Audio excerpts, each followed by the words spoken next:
or double. Ayan. Of course, ito yung sa group 1 ng prizes. Ilan sila? Apat?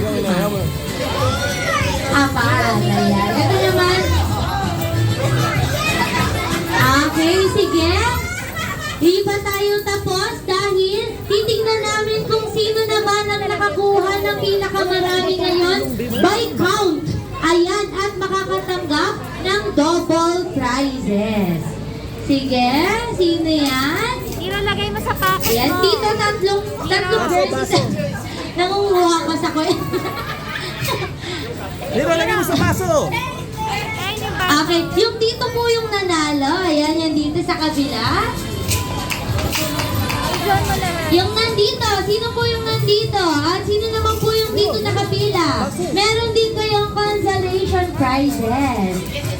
Ayan. Dito po ba sila nakapila? Okay, congratulations still. We know you did your best to finish the game. Ayan, and of course to win this game. At sino po yung nandito pa nakapila? May isa pa? Okay, ngayon naman Ate Amalia, bibilangin naman natin kung sino yung nakakuha ngayon